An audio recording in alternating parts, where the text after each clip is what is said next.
किताब एक ओंकार सतनाम नानक बाणी। प्रवचन ओशो विशा साचा साहिब साच नाई।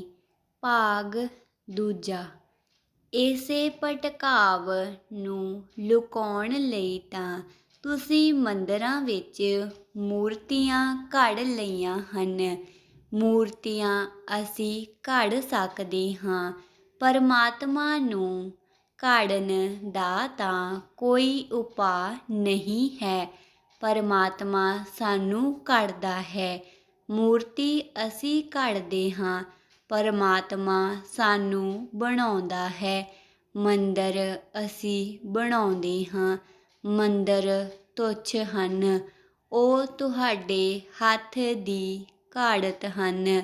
ਤੁਹਾਡੀ ਘਾੜਤ ਵਿੱਚ ਵਿਰਾਟ ਕਿਵੇਂ ਪਾਇਆ ਜਾ ਸਕਦਾ ਹੈ? ਤੁਹਾਡੀ ਘੜਤ ਤੁਹਾਡੇ ਤੋਂ ਵੱਡੀ ਨਹੀਂ ਹੋਵੇਗੀ। ਤੁਹਾਡੀ ਘੜਤ ਵਿੱਚ ਤੁਸੀਂ ਹੀ ਤਾਂ ਰਹੋਗੇ।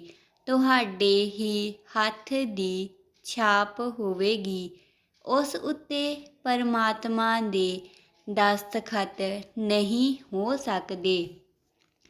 ਹਾਂ, ਤੁਹਾਡੀ ਘਾੜਤ ਵਿੱਚ ਵੀ ਕਦੇ-ਕਦੇ ਪਰਮਾਤਮਾ ਦੇ ਦਸਤਖਤ ਹੋ ਸਕਦੇ ਹਨ। ਜਦੋਂ ਤੁਸੀਂ ਉਸ ਦੇ ਹੱਥਾਂ ਵਿੱਚ ਆਪਣੇ ਆਪ ਨੂੰ ਛੱਡ ਦਿਓ, ਉਹ ਕਰੇ ਅਤੇ ਤੁਸੀਂ ਕੇਵਲ ਹਥਿਆਰ ਹੋ ਜਾਓ। ਬਿਰਲੇ ਦੇ ਮੰਦਰ ਵਿੱਚ ਤੁਸੀਂ ਉਸ ਨੂੰ ਨਹੀਂ ਪਾ ਸਕੋਗੇ। ਉਹ ਮੰਦਰ ਬਿਰਲੇ ਦਾ ਹੈ। ਉਸ ਦਾ ਭਗਵਾਨ ਨਾਲ ਕੀ ਲੈਣਾ ਦੇਣਾ? ਜੇ ਉਹ ਭਗਵਾਨ ਦਾ ਮੰਦਰ ਹੁੰਦਾ ਤਾਂ ਉਹ ਬਿਰਲੇ ਦਾ ਕਿਵੇਂ ਹੋ ਸਕਦਾ ਸੀ? ਹਿੰਦੂ ਦੇ ਮੰਦਰ ਵਿੱਚ ਤੁਸੀਂ ਉਸ ਨੂੰ ਨਹੀਂ ਪਾ ਸਕੋਗੇ। ਉਹ ਹਿੰਦੂ ਦਾ ਮੰਦਰ ਹੈ। ਜੇਕਰ ਉਹ ਪਰਮਾਤਮਾ ਦਾ ਮੰਦਰ ਹੁੰਦਾ ਤਾਂ ਤੁਸੀਂ ਉਸ ਨੂੰ ਹਿੰਦੂ ਦਾ ਮੰਦਰ ਕਿਉਂ ਕਹਿੰਦੇ? ਸਿੱਖਾਂ ਦੇ ਗੁਰਦੁਆਰੇ ਵਿੱਚ ਤੁਸੀਂ ਉਸ ਨੂੰ ਨਹੀਂ ਪਾ ਸਕੋਗੇ। ਉਹ ਸਿੱਖ ਦਾ ਗੁਰਦੁਆਰਾ ਹੈ। ਪਰਮਾਤਮਾ ਦੇ ਮੰਦਰ ਦਾ ਕੋਈ ਨਾਉ ਨਹੀਂ ਹੋ ਸਕਦਾ, ਕਿਉਂਕਿ ਉਹ ਨਾਮ ਤੋਂ ਰਹਿਤ ਹੈ। ਉਸ ਦਾ ਮੰਦਰ ਵੀ ਨਾਮ ਤੋਂ ਰਹਿਤ ਹੋਵੇਗਾ। ਤੁਸੀਂ ਜੋ ਵੀ ਬਣਾਓਗੇ, ਕਿੰਨਾ ਵੀ ਸੋਹਣਾ ਬਣਾ ਲਵੋ, ਸਵਰਨ ਮੰਦਰ ਬਣਾ ਲਓ, ਪਰ ਆਦਮੀ ਦੇ ਹੱਥ ਦੀ ਛਾਪ ਉੱਥੇ ਹੋਵੇਗੀ। ਤੁਹਾਡਾ ਮੰਦਰ ਦੂਜੇ ਦੇ ਮੰਦਰ ਨਾਲੋਂ ਵੱਡਾ ਹੋਵੇ, ਤੁਹਾਡੇ ਤੋਂ ਵੱਡਾ ਨਹੀਂ ਹੋ ਸਕਦਾ। ਤੁਹਾਡੇ ਮੰਦਰ ਵਿੱਚ ਉਹ ਤਾਂ ਹੀ ਪ੍ਰਗਟ ਹੋ ਸਕਦਾ ਹੈ ਜਦ ਤੁਸੀਂ ਬਿਲਕੁਲ ਅਪ੍ਰਗਟ ਹੋ ਜਾਓ, ਤੁਹਾਡੀ ਛਾਪ ਹੀ ਨਾ ਮਿਲੇ। ਅਜੇ ਤੱਕ ਅਸੀਂ ਧਰਤੀ ਉੱਤੇ ਇਹੋ ਜਿਹਾ ਮੰਦਰ ਬਣਾਉਣ ਵਿੱਚ ਸਮਰੱਥ ਨਹੀਂ ਹੋ ਸਕੇ ਜਿਸ ਦੇ ਵਿੱਚ ਆਦਮੀ ਦੇ ਹੱਥਾਂ ਦੀ ਛਾਪ ਨਾ ਹੋਵੇ। ਸਾਰੇ ਮੰਦਰ ਤਾਂ ਕਿਸੇ ਦੇ ਹਨ। ਬਣਾਉਣ ਵਾਲਾ ਬੜੀ ਗੂੜ੍ਹਤਾ ਨਾਲ ਉੱਥੇ ਮੌਜੂਦ ਹੈ। ਕੋਈ ਮੰਦਰ ਉਸ ਦਾ ਨਹੀਂ ਹੈ। ਸੱਚ ਤਾਂ ਇਹ ਹੈ ਕਿ ਉਸ ਦੇ ਮੰਦਰ ਬਣਾਉਣ ਦੀ ਕੋਈ ਜ਼ਰੂਰਤ ਨਹੀਂ ਹੈ, ਕਿਉਂਕਿ ਇਹ ਸਾਰੀ ਕੁਦਰਤ ਉਸ ਦਾ ਮੰਦਰ ਹੈ। ਪੰਛੀਆਂ ਵਿੱਚ ਉਹ ਕਲ-ਕਲ ਕਰ ਰਿਹਾ ਹੈ। ਦਰੱਖਤਾਂ ਵਿੱਚ ਫੁੱਲ ਖਿੜਾ ਰਿਹਾ ਹੈ। ਹਵਾਵਾਂ ਵਿੱਚ ਉਹ ਵਗ ਰਿਹਾ ਹੈ। ਨਦੀਆਂ ਵਿੱਚ ਉਸ ਦਾ ਹੀ ਰੌਲਾ ਹੈ। ਆਕਾਸ਼ ਉਸੇ ਦਾ ਫੈਲਾਓ ਹੈ। ਤੁਸੀਂ ਉਸੇ ਵਿੱਚ ਉੱਠੀਆਂ ਲਹਿਰਾਂ ਹੋ। ਉਸ ਦਾ ਮੰਦਰ ਤਾਂ ਵੱਡਾ ਹੈ। ਤੁਸੀਂ ਉਸ ਨੂੰ ਕਿਵੇਂ ਛੋਟੇ ਮੰਦਰ ਵਿੱਚ ਸਮੋ ਸਕੋਗੇ? ਆਦਮੀ ਕਰਮ ਨਾਲ ਬਹੁਤ ਕੁਝ ਕਰ ਸਕਦਾ ਹੈ, ਪੱਛਮ ਉਸ ਦਾ ਪ੍ਰਤੀਕ ਹੈ। ਉਹਨਾਂ ਨੇ ਕਰਮ ਨਾਲ ਬਹੁਤ ਕੁਝ ਕਰ ਲਿਆ ਹੈ। ਚੰਗੇ ਰਾਹ ਬਣਾ ਲਏ, ਚੰਗੇ ਮਕਾਨ ਬਣਾ ਲਏ, ਵਿਗਿਆਨਕ ਉਪਕਰਨ ਲੱਭੇ, ਹਾਈਡਰੋਜਨ ਬੰਬ ਬਣਾ ਲਿਆ, ਮੌਤ ਦਾ ਵੱਡਾ ਉਪਰਾਲਾ ਕਰ ਲਿਆ, ਸਭ ਕਰ ਲਿਆ, ਪਰ ਪਰਮਾਤਮਾ ਤੋਂ ਬਿਲਕੁਲ ਵਾਂਝੇ ਹੋ ਗਏ ਅਤੇ ਜਿੰਨੀ ਜਿੰਨੀ ਉਹਨਾਂ ਨੇ ਕਿਰਤ ਕੀਤੀ, ਜਿਹੜੀਆਂ ਚੀਜ਼ਾਂ ਅਕਰਤਾ ਭਾਵ ਨਾਲ ਉਪਜਦੀਆਂ ਹਨ, ਉਹ ਸਾਰੀਆਂ ਗੁਆਚ ਗਈਆਂ। ਸਭ ਤੋਂ ਪਹਿਲਾਂ ਪੱਛਮ ਵਿੱਚ ਪਰਮਾਤਮਾ ਅਲੋਪ ਹੋ ਗਿਆ ਤਾਂ ਨੀਤਸੇ ਨੇ 100 ਸਾਲ ਪਹਿਲਾਂ ਐਲਾਨ ਕੀਤਾ, ਗੋਡ ਇਜ਼ ਡੈਡ, ਈਸ਼ਵਰ ਮਰ ਗਿਆ। ਪੱਛਮ ਦੇ ਲਈ ਤਾਂ ਸੱਚੀ ਮੁੱਚੀ ਮਰ ਗਿਆ, ਕਿਉਂਕਿ ਜਦ ਤੁਸੀਂ ਕਰਮ ਦੇ ਨਾਲ ਬਹੁਤ ਭਰ ਗਏ ਹੁੰਦੇ ਹੋ ਤਾਂ ਉਸ ਦੇ ਨਾਲ ਤੁਹਾਡਾ ਸਾਰਾ ਸੰਬੰਧ ਟੁੱਟ ਜਾਂਦਾ ਹੈ ਤੇ ਤੁਸੀਂ ਮਰੇ ਹੋਏ ਵਾਂਗ ਹੋ ਜਾਂਦੇ ਹੋ। ਪਹਿਲਾਂ ਈਸ਼ਵਰ ਗੁਆਚ ਗਿਆ ਅਤੇ ਜਦ ਪਰਮਾਤਮਾ ਗੁਆਚ ਗਿਆ ਤਾਂ ਪ੍ਰਾਰਥਨਾ ਥੋਥੀ ਹੋ ਗਈ, ਧਿਆਨ ਹੋਛਾ ਹੋ ਗਿਆ, ਕੁਝ ਸਾਰ ਨਾ ਰਿਹਾ। ਕਿਸ ਦਾ ਧਿਆਨ, ਕਿਹੋ ਜਿਹਾ ਧਿਆਨ, ਕਾਹਦੇ ਲਈ? ਕਰਮ ਸਭ ਕੁਝ ਹੋ ਗਿਆ। ਧਿਆਨ ਤਾਂ ਕੁਝ ਨਾ ਕਰਨ ਦੀ ਅਵਸਥਾ ਹੈ, ਜਦ ਤੁਸੀਂ ਕੁਝ ਵੀ ਨਹੀਂ ਕਰਦੇ। ਇਸ ਲਈ ਪੱਛਮ ਦੇ ਲੋਕ ਸੋਚਦੇ ਹਨ ਕਿ ਪੂਰਬ ਦੇ ਲੋਕ ਆਲਸੀ ਹਨ, ਸੁਸਤ ਹਨ। ਨਾਨਕ ਦੇ ਪਿਤਾ ਵੀ ਇਹੀ ਸੋਚਦੇ ਸੀ ਕਿ ਨਾਨਕ ਆਲਸੀ ਅਤੇ ਸੁਸਤ ਹਨ, ਬੈਠਾ ਬੈਠਾ ਕੀ ਕਰ ਰਿਹਾ ਹੈ। ਪਿਤਾ ਦੇ ਕੋਲ ਵਿਵਸਾਈ ਬੁੱਧੀ ਸੀ। ਉਹਨਾਂ ਨੂੰ ਲੱਗਦਾ ਸੀ ਕਿ ਇਹ ਮੁੰਡਾ ਇੱਕ ਉਪੱਦਰ ਹੈ, ਨਾ ਕੁਝ ਕੰਮਕਾਜ ਕਰਦਾ ਤੇ ਨਾ ਹੀ ਕੁਝ ਕਮਾਉਂਦਾ। ਇਹਦੇ ਭਵਿੱਖ ਦੇ ਸੰਬੰਧ ਵਿੱਚ ਪਿਤਾ ਨੂੰ ਬੜੀ ਚਿੰਤਾ ਸੀ। ਕਈ ਵਾਰ ਕੰਮ ਲੱਭੇ, ਸਾਰੀਆਂ ਥਾਵਾਂ ਤੋਂ ਬੇਕੰਮਾ ਹੋ ਕੇ ਮੁੜ ਆਇਆ, ਕੁਝ ਨਹੀਂ ਸੁੱਝਿਆ। ਪੜ੍ਹਿਆ ਲਿਖਿਆ ਨਹੀਂ, ਕਿਉਂਕਿ ਪੰਡਿਤ ਨਾਲ ਵਿਵਾਦ ਹੋ ਗਿਆ ਅਤੇ ਪੰਡਿਤ ਆਪ ਆ ਕੇ ਮੁੰਡੇ ਨੂੰ ਮੋੜ ਕੇ ਘਰ ਛੱਡ ਗਿਆ ਕਿ ਆਪਣੇ ਵੱਸ ਤੋਂ ਬਾਹਰ ਹੈ, ਕਿਉਂਕਿ ਇਹ ਕਹਿੰਦਾ ਹੈ ਅਖੀਰੀ ਸ਼ਬਦ ਹੋ ਗਿਆ, ਹੁਣ ਹੋਰ ਕੀ ਬਚਿਆ। ਪੰਡਿਤ ਨੂੰ ਵੀ ਲੱਗਾ ਕਿ ਕਹਿੰਦਾ ਤਾਂ ਠੀਕ ਹੈ, ਹੁਣ ਇਸ ਤੋਂ ਪਾਰ ਪੜ੍ਹਨ ਵਿੱਚ ਹੋਰ ਕੀ ਹੈ। ਅਤੇ ਨਾਨਕ ਨੇ ਪੁੱਛਿਆ ਕਿ ਹੋਰ ਪੜ੍ਹ ਪੜ੍ਹ ਕੇ ਕੀ ਹੋਵੇਗਾ? ਪੜ੍ਹ ਪੜ੍ਹ ਕੇ ਹੀ ਉਸ ਨੂੰ ਪਾਇਆ ਜਾ ਸਕਦਾ ਹੈ। ਕੀ ਤੂੰ ਉਸ ਨੂੰ ਪਾ ਲਿਆ ਹੈ? ਪੰਡਿਤ ਨੇ ਕਿਹਾ, ਪੜ੍ਹ ਪੜ੍ਹ ਕੇ ਤਾਂ ਉਸ ਨੂੰ ਨਹੀਂ ਪਾਇਆ ਜਾ ਸਕਦਾ, ਮੈਂ ਵੀ ਉਸ ਨੂੰ ਪਾਇਆ ਨਹੀਂ। ਤਾਂ ਨਾਨਕ ਨੇ ਕਿਹਾ, ਫਿਰ ਅਸੀਂ ਉਹੀ ਰਾਹ ਲੱਭਾਂਗੇ ਜਿਸ ਦੇ ਨਾਲ ਉਸ ਨੂੰ ਪਾਇਆ ਜਾ ਸਕਦਾ ਹੈ। ਕਬੀਰ ਕਹਿੰਦੇ ਹਨ, ਪੋਥੀ ਪੜ੍ਹ ਪੜ੍ਹ ਜਗ ਮੂਆ, ਪੰਡਿਤ ਹੁਆ ਨਾ ਕੋਇ, 2.5 ਅੱਖਰ ਪ੍ਰੇਮ ਕਾ, ਪੜ੍ਹੇ ਸੋ ਪੰਡਿਤ ਹੋਏ। ਤਾਂ ਨਾਨਕ ਨੇ ਕਿਹਾ ਕਿ ਅਸੀਂ ਵੀ ਉਹੀ 2.5 ਅੱਖਰ ਪੜ੍ਹਾਂਗੇ, ਜਿਨ੍ਹਾਂ ਨੂੰ ਪੜ੍ਹ ਕੇ ਲੋਕ ਗਿਆਨ ਨੂੰ ਉਪਲਬਧ ਹੋ ਜਾਂਦੇ ਹਨ। ਹੁਣ ਅਸੀਂ ਇਹ ਇੰਨਾ ਲੰਮਾ ਕਾਹਦੇ ਲਈ ਪੜ੍ਹੀਏ? ਇਹ ਪੜ੍ਹਾਈ ਦਾ ਤਾਂ ਮਤਲਬ ਹੀ ਦੂਜਾ ਹੈ। ਮੈਂ ਸੁਣਿਆ ਹੈ ਮੁੱਲਾ ਨਸਰੂਦੀਨ ਆਪਣੇ ਸਕੂਲ ਬੱਚਿਆਂ ਨੂੰ ਪੜ੍ਹਾਉਣ ਜਾਂਦਾ ਸੀ ਅਤੇ ਆਪਣੇ ਖੋਤੇ ਉੱਤੇ ਬੈਠ ਕੇ ਜਾਂਦਾ ਸੀ। ਕਈ ਸਾਲਾਂ ਤੋਂ ਉਸੇ ਖੋਤੇ ਉੱਤੇ ਆ ਜਾ ਰਿਹਾ ਸੀ। ਸਕੂਲ ਦੀ ਹਵਾ ਖੋਤੇ ਨੂੰ ਵੀ ਲੱਗ ਗਈ। ਇੱਕ ਦਿਨ ਰਾਹ ਵਿੱਚ ਖੋਤੇ ਨੇ ਪੁੱਛਿਆ, ਮੁੱਲਾ ਸਕੂਲ ਰੋਜ਼ ਕਾਹਦੇ ਲਈ ਜਾਂਦੇ ਹੋ? ਮੁੱਲਾ ਪਹਿਲਾਂ ਡਰਿਆ, ਫਿਰ ਉਸਨੇ ਸੋਚਿਆ ਕਿ ਮੈਂ ਕਈ ਬੋਲਣ ਵਾਲੇ ਖੋਤੇ ਵੇਖੇ ਹਨ, ਤਾਂ ਇਹ ਖੋਤਾ ਵੀ ਬੋਲਣ ਵਾਲਾ ਖੋਤਾ ਮੰਨ ਲੈਣਾ ਚਾਹੀਦਾ ਹੈ। ਘਬਰਾਉਣ ਦੀ ਕੋਈ ਇੰਨੀ ਜ਼ਰੂਰਤ ਨਹੀਂ। ਫਿਰ ਲੱਗਦਾ ਹੈ ਇਸ ਨੂੰ ਵੀ ਸਕੂਲ ਦੀ ਹਵਾ ਲੱਗ ਗਈ ਹੈ। ਖੋਤਾ ਬੋਲਣ ਲੱਗ ਪਿਆ ਹੈ, ਆਪਣੀ ਹੀ ਭੁੱਲ ਹੈ। ਰੋਜ਼ ਸਕੂਲ ਲੈ ਜਾਂਦਾ ਰਿਹਾ, ਹਵਾ ਲੱਗ ਗਈ। ਮੁੱਲਾ ਨੇ ਪੁੱਛਿਆ, ਕੀ ਕਰੇਂਗਾ ਜਾਣ ਕੇ? ਉਸ ਖੋਤੇ ਨੇ ਕਿਹਾ, ਮੈਂ ਜਾਣਨਾ ਚਾਹੁੰਦਾ ਹਾਂ ਕਿ ਰੋਜ਼ ਸਕੂਲ ਕਿਉਂ ਜਾਂਦੇ ਹੋ। ਜਗਿਆਸਾ ਉੱਠੀ ਹੈ।